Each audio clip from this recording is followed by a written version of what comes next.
Señoras y señores, frente a una audiencia probablemente hostil, me toca la difícil tarea de presentar con un enfoque crítico el libro reciente de Carlos Macusaya sobre el racismo en Bolivia.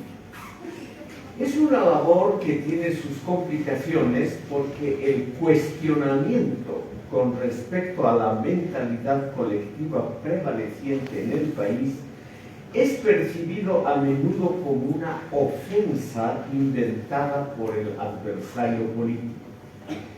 Con esta introducción pretendo, en cambio, realizar un breve ejercicio teórico para comprender un fenómeno multifacético utilizando un argumento contraintuitivo que no es habitual en la esfera universitaria boliviana.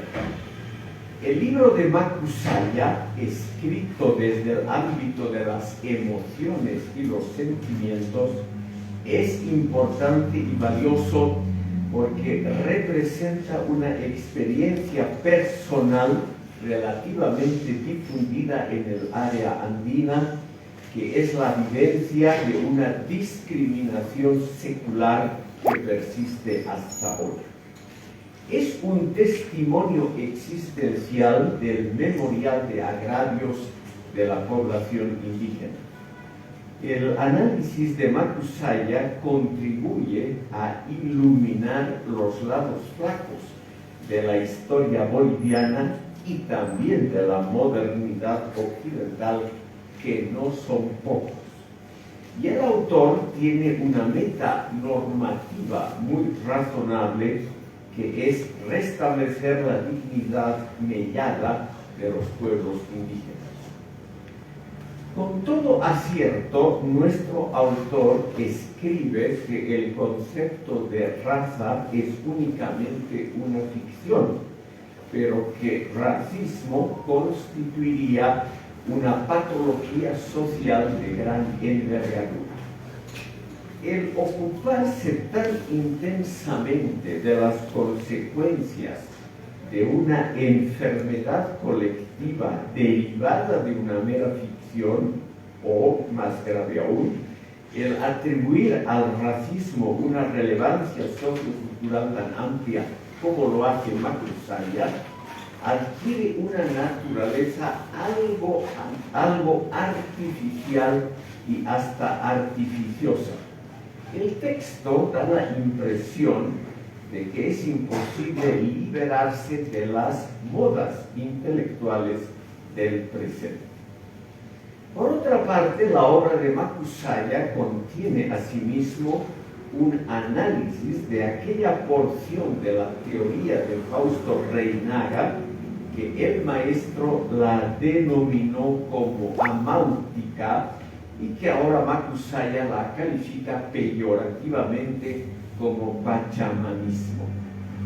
Es conveniente recordar que Reinaga, con todo derecho, intentó dar a su teoría un carácter supranacional, casi planetario, pues él muy tempranamente se percató de la destrucción ecológica que está vinculada a la expansión del progreso material y que constituye la expresión más visible de la autodestrucción de la razón instrumental.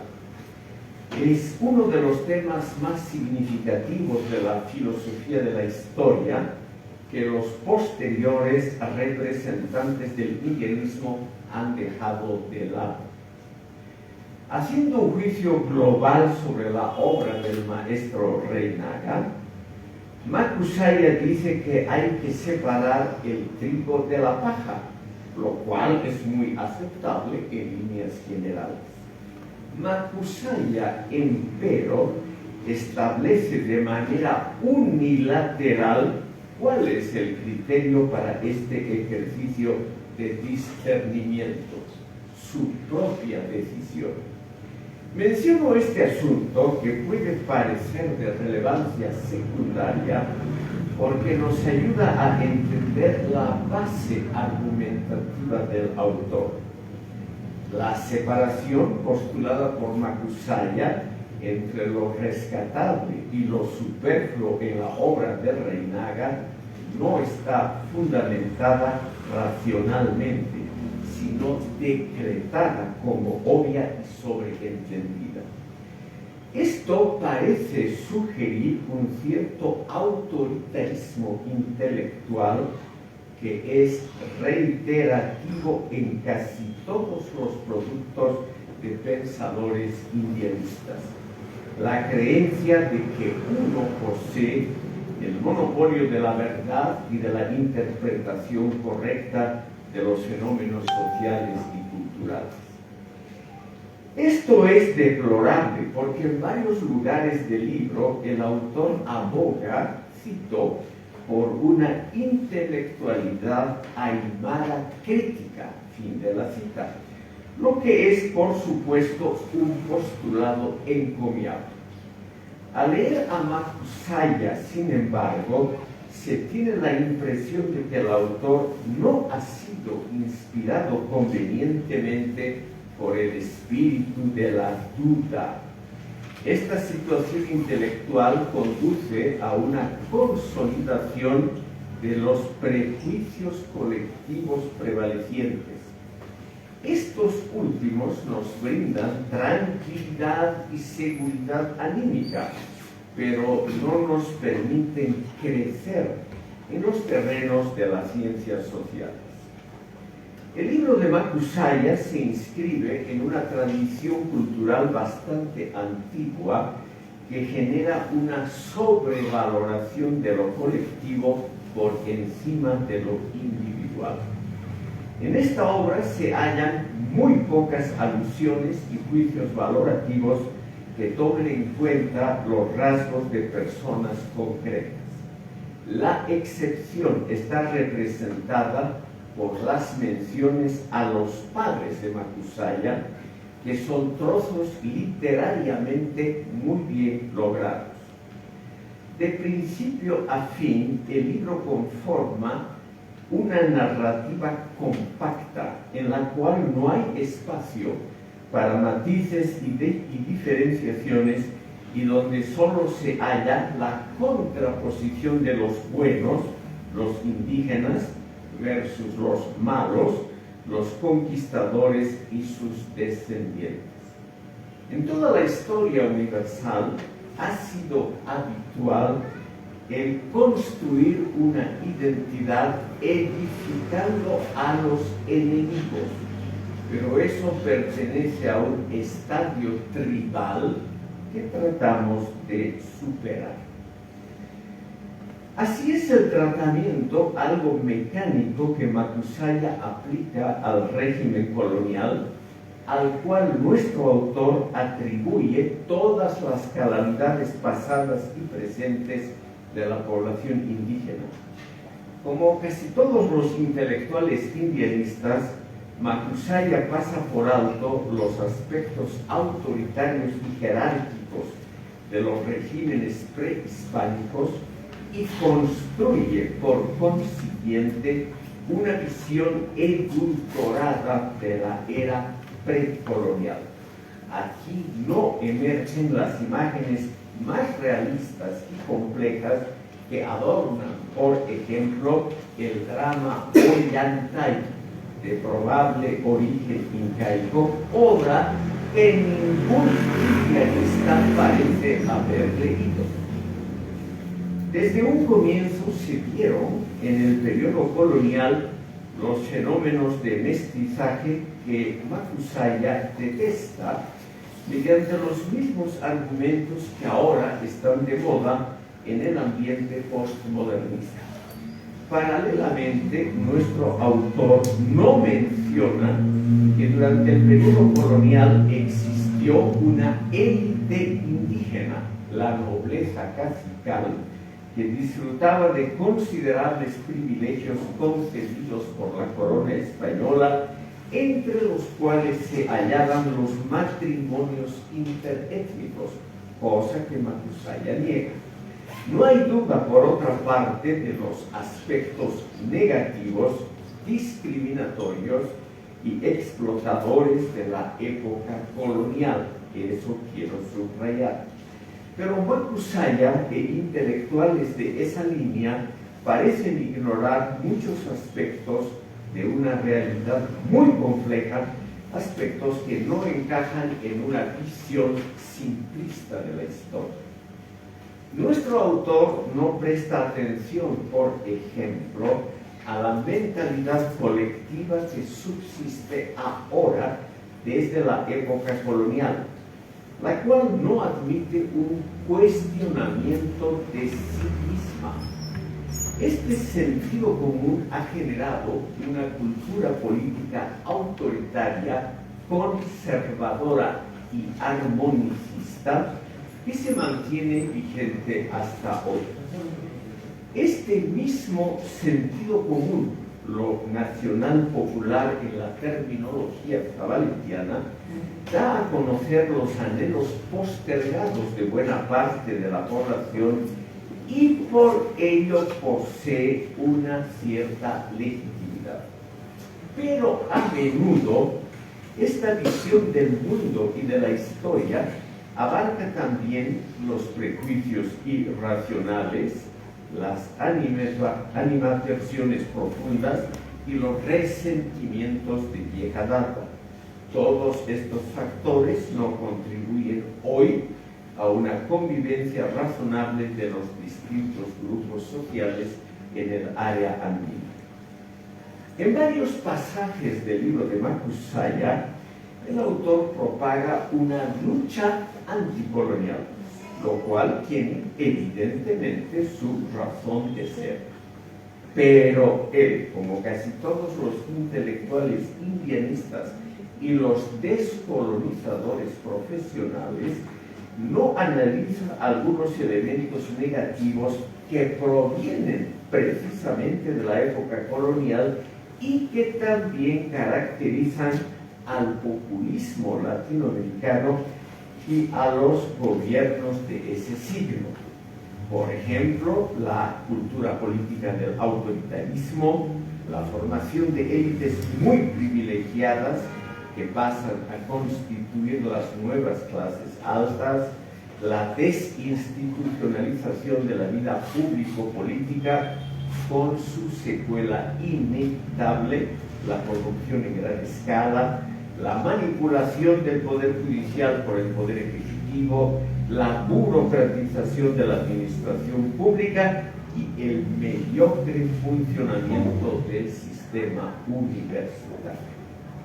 A este conjunto de temas que podrían ser investigados pertenece también el problema de la vigencia de los derechos de terceros, el cultivo de la informalidad en sus múltiples y conocidas variantes se contrapone a los derechos de terceros y dificulta la inserción de extensos grupos poblacionales en el mundo moderno.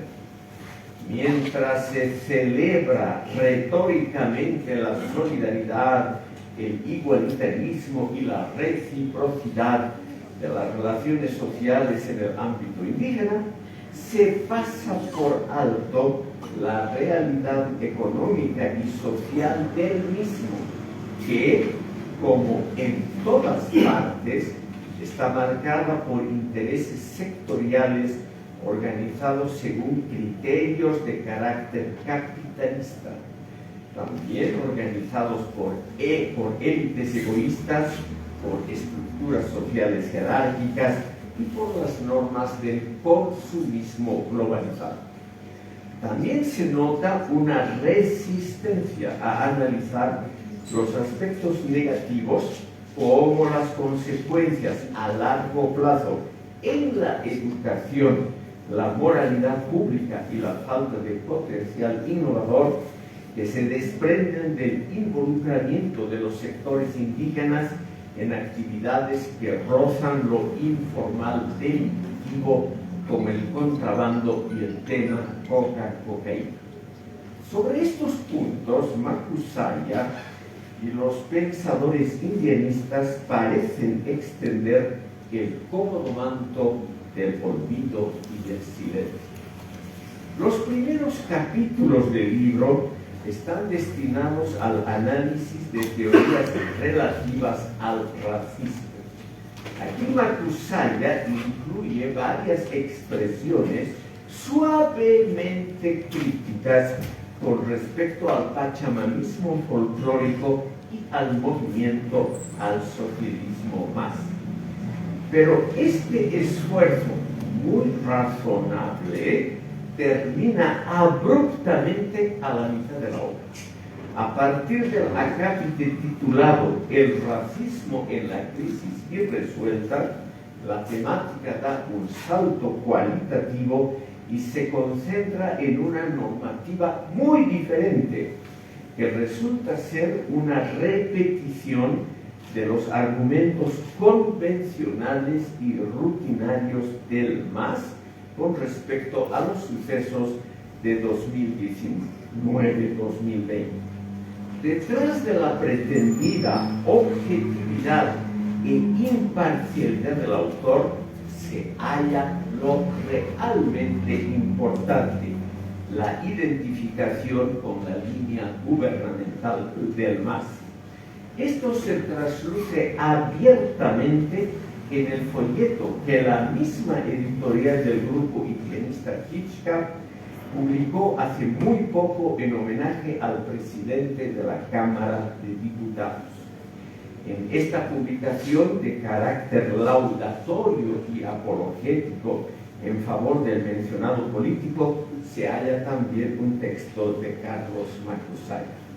En conclusión, el resultado sociohistórico de la sociedad boliviana es y será probablemente una cultura sincretista, como ha sido la experiencia reiterativa de la historia universal y específicamente la del Nuevo Mundo.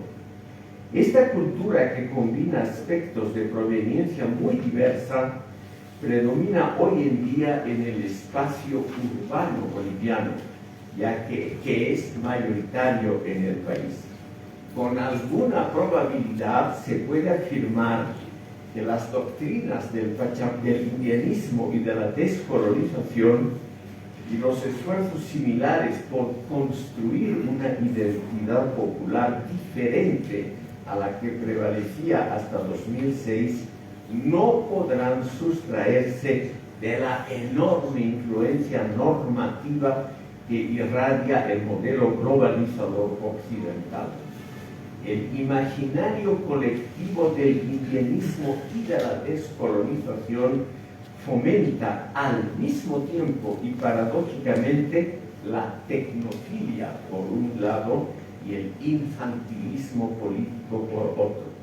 El respeto a la madre tierra permanece en el campo de la retórica. Estos aportes no son una contribución a la democracia contemporánea o al pluralismo cultural.